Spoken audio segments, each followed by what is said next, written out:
朋友们，大家好，今天咱们来说说也门拖鞋军胡塞武装的故事。最近，由于胡塞武装路见不平，拔刀相助，专门针对驶往以色列或挂有以色列国旗的船只，在红海地区进行打击，让以色列以及西方国家的船运公司叫苦不迭。除了中国航运公司外，所有西方海运公司现在都已经宣布停止走苏伊士运河、地中海地区这条航线，而绕道非洲好望角，这样就足足多出了6000公里以上的路程，这个货运的成本大幅增加。从时间来说，要多出10天到14天，也就是说，时间成本也大幅增加。这对全球供应链以及全球经济会产生相当大的负面影响。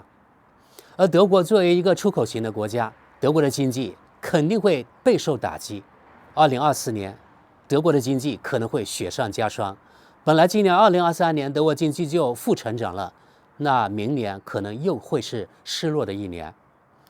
而中国的出口量也挺大的，那中国也间接会受到一些影响，但可能的影响呢，没有对德国的那么大。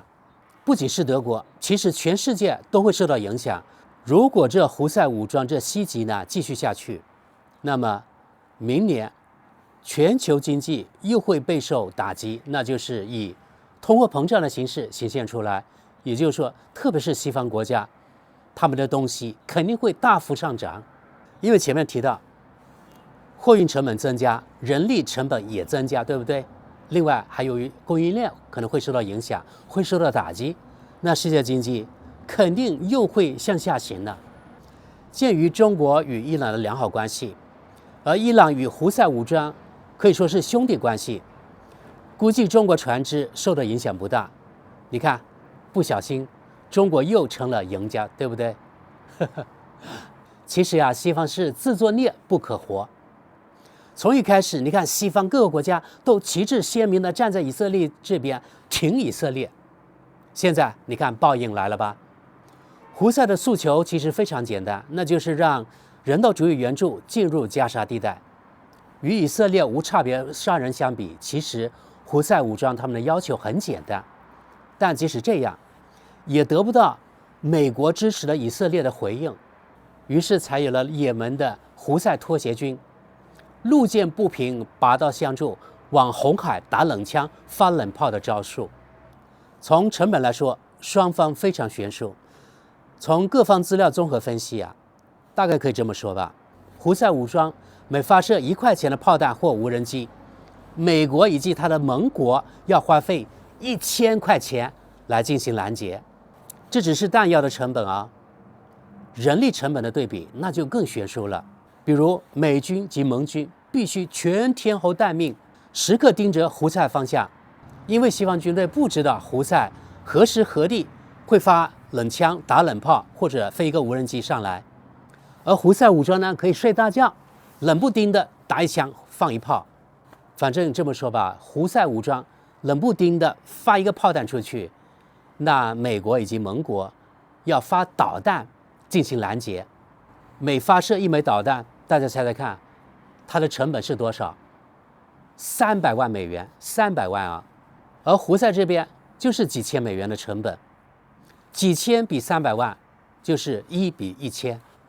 你看长此以往，谁受得了况且了，美军的军舰上貌似没有军火库，也就是现在装在美国军舰上的那个炮弹、导弹打完了之后，没办法要返回美国的军港，估计在以色列某个地方或者地中海的其他国家换了炮弹之后，换了导弹之后呢，又返回事发地点，黄花菜就凉了。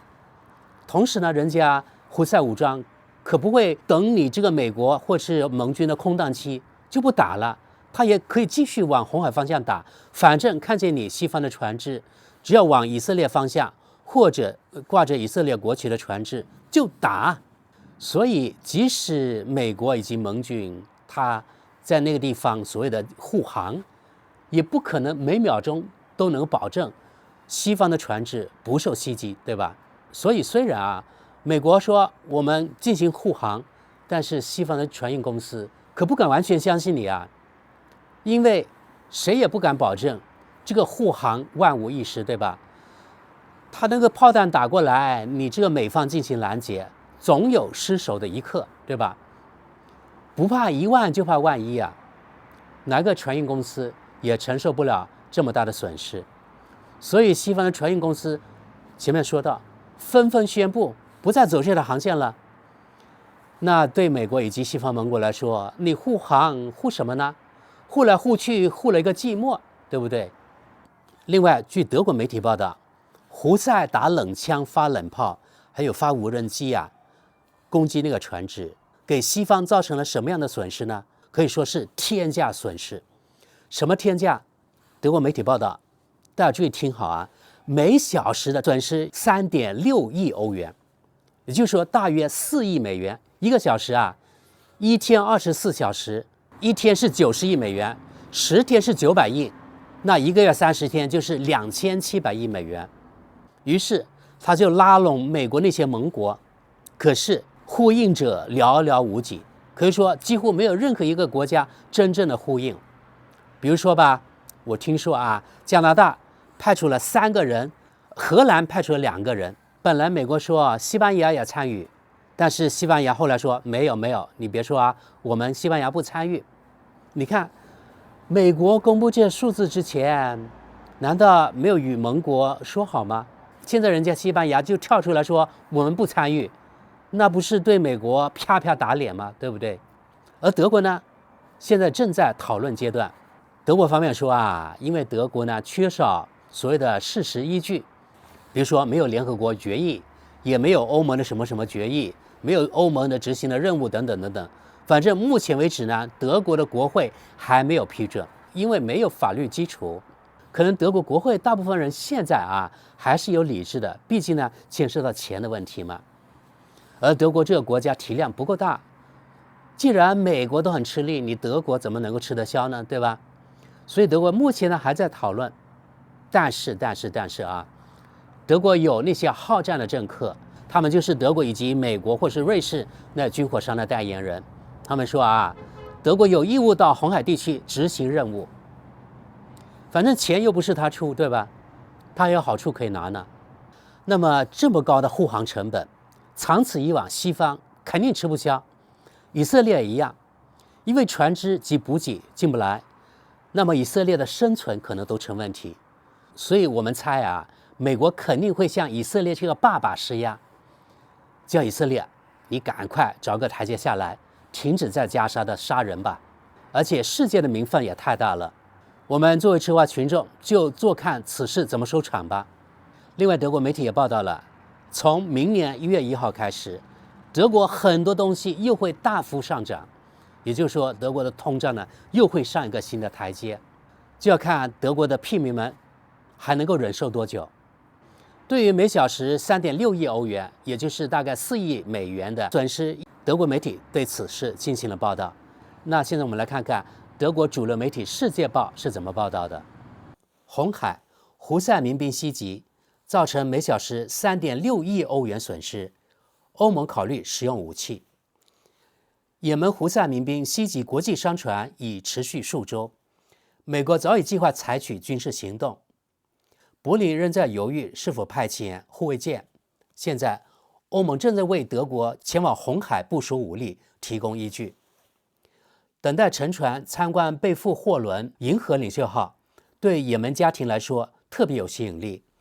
他们可以从以色列国旗上走过，象征性的践踏宿敌以色列。这可以从视频中看到。伊朗支持的民兵劫持了一名以色列商人运汽车的货轮，以声援在加沙作战的巴勒斯坦人。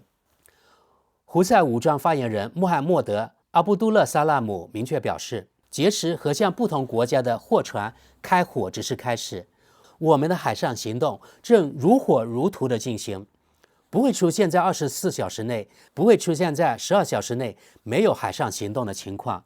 这也是德国和欧洲经济面临的一个问题。欧盟现在希望采取行动。根据布鲁塞尔欧洲对外行动局 EEAS 的内部消息，也门胡塞叛军的袭击对经济和全球贸易造成的损失高达每小时3.6亿欧元。根据星期日《世界报》获得的信息，欧洲对外行动署的一名高级代表在上周三与政治与安全委员会 PSC 负责大使举行的秘密会议上引用了这一数字。成本高昂的主要原因是，由于胡塞武装的威胁，商船避开了从亚洲到欧洲的最短海运线路红海苏伊士运河，而是绕开非洲之角航行，绕道多出6000公里，导致了长达2周的延误。其后果是能源成本大幅增加，供应链问题和运输成本上涨。根据美国的数据，在袭击发生之前，全球贸易的10%到15%都要经过红海。因此，美国已经组建了一支由10个国家组成的名为“繁荣守护行动”的国际联盟，来保护红海的商船。德国和其他欧盟国家尚未加入该联盟。不过，布鲁塞尔正在为欧盟成员国加入该联盟奠定基础。在这里我补充一点，这个所谓的10个国家组成的名为“繁荣守护行动”的国际联盟有哪些国家呢？当然是除了美国之外，还有一些鼻屎小国，比如说什么塞舌尔呀，还有什么巴林啊等等。塞舌尔是什么？东非的一个海岛国家，人口可能就是10万、20万左右。巴林也是个弹丸小国，对吧？但是欧盟国家都没有参与，可见美国是势单力薄啊。好，我们继续往下。意大利人和法国人已经抵达前线。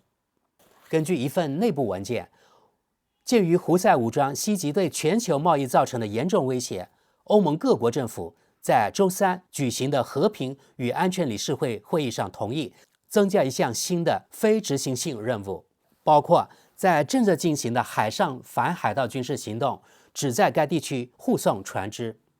用通俗易懂的话说，欧盟海军海上反海盗军事特派团的任务和行动计划，实际上是负责保护向索马里人道主义援助物资和打击亚丁湾的海盗活动。在不久的将来，该特派团的任务和行动计划将得到扩大，这样欧盟的船只也可以在红海护送商船。不过，欧盟士兵在执行这项延长的任务时不得使用武器。欧盟对外行动局呼吁27个成员国为新任务提供更多舰船。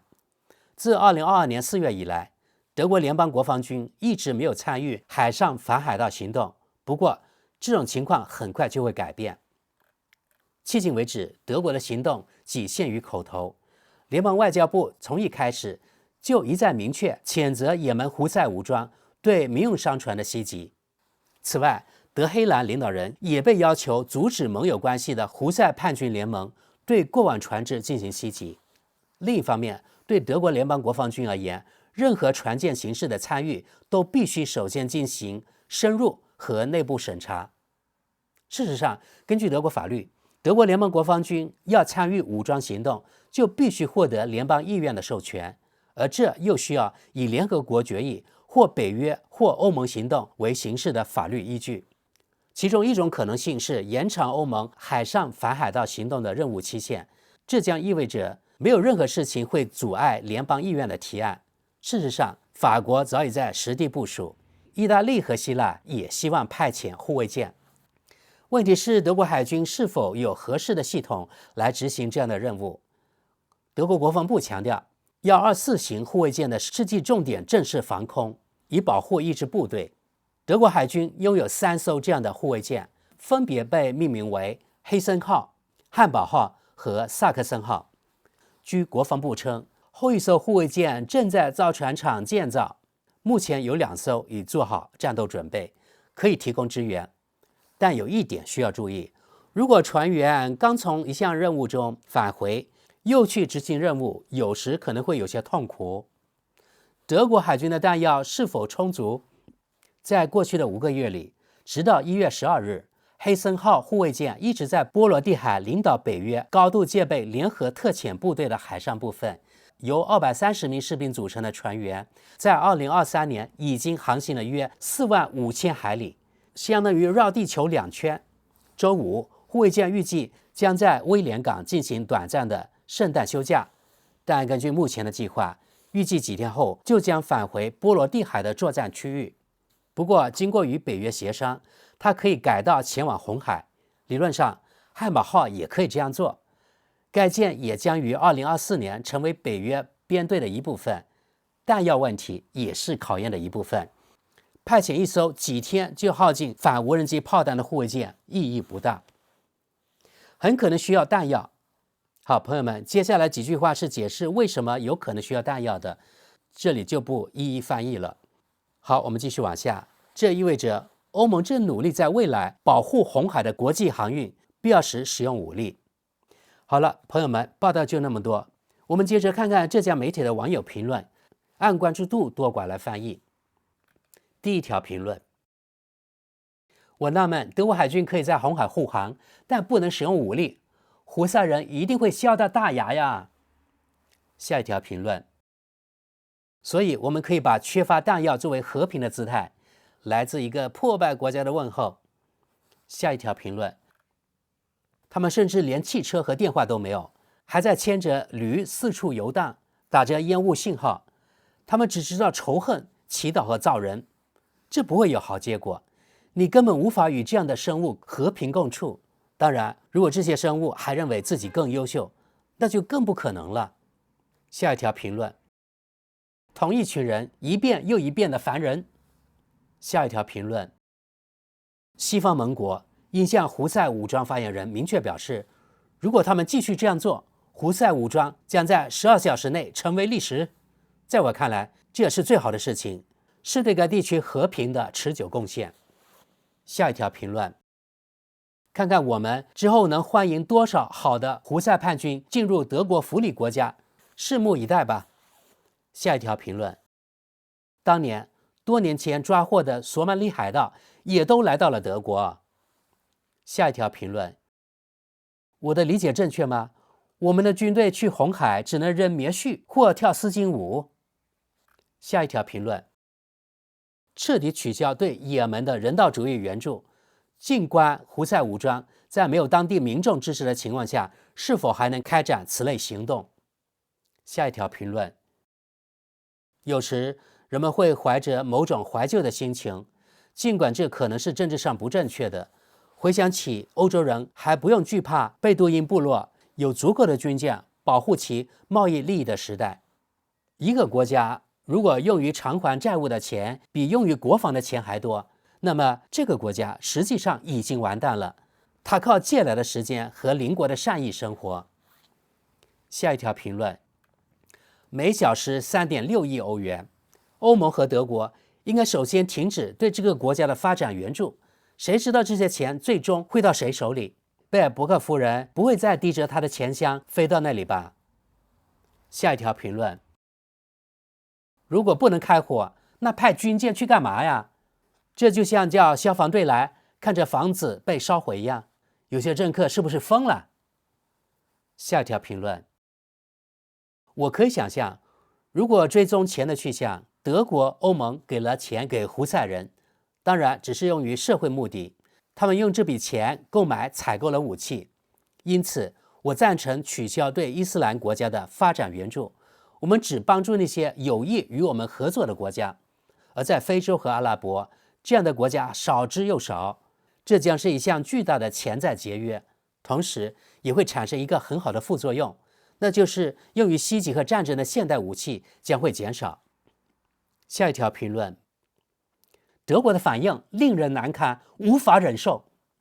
下一条评论：那么反制措施会等到伊朗胡塞武装的导弹飞来，直升机嗡嗡作响，或快艇绕着货轮飞驰吗？这是一个打击邪恶轴心的问题。在这个问题上，西方的反应对伊朗港口的海上封锁被明确无误地视为最后一击。正如针对以色列的战争所表明的那样，与伊朗穆拉政府的决战早已开始。下一条评论：激进的伊斯兰教再次袭击自由世界。这一次，当西方国家奋起反击时，联合国的大多数国家会投反对票吗？下一条评论：我们竟然允许自己被最强大的伊斯兰组织耍得团团转，真是可笑。如果部署一支强大的军队来对付这些胡塞叛军，应该不成问题。他们哪里有钱武装自己？下一条评论：胡塞武装是由流氓国家伊朗和俄罗斯豢养的。下一条评论：伊朗问题必须趁早解决，一旦伊朗成为核大国，一切都完了，我们将完全被牵着鼻子走。我们看看世界报推特账号上关于这条新闻的网友评论，看看与世界报官网上的网友评论是否有区别。第一条评论：德国联邦国防军能做出什么贡献呢？过去缺乏投资，我们的舰队现在还能运行吗？下一条评论：德国联邦国防军应该尽快向红海派遣人员和物资，否则德国经济明年就可以正式申请破产了。下一条评论：更简单的解决方案，与以色列谈判。下一条评论：西方世界的彻底失败。下一条评论：德国海军在事先被警告的情况下，仍无法保护波罗的海的德国北溪输气管道。是什么让他们能够在遥远未知的红海具备保护职能，能抵御无人机和水雷？告诉你吧，西方正在寻找打伊朗的理由。你的抖音之旅失败了。下一条评论：胡说八道，派几架 F-35就完事了，只需要几个小时，而且成本更低。如果操作得当，事后就会永久和平。下一条评论：欧洲必须以军事手段对正在发生的敌对行动进行报复，而不是实施不再给任何人留下深刻印象或威慑力的制裁。对国际贸易路线的攻击，就是对我们经济的攻击，绝不能置之不理。下一条评论：外交手段应该可以解决，但西方已经做不到了。此外，愚蠢的精英们还在乎什么成本？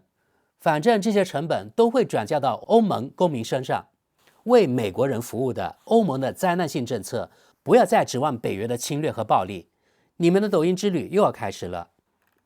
下一条评论：应该炸毁苏伊士运河，这样胡塞武装就没有任何筹码了。下一条评论：胡塞武装办事效率很高。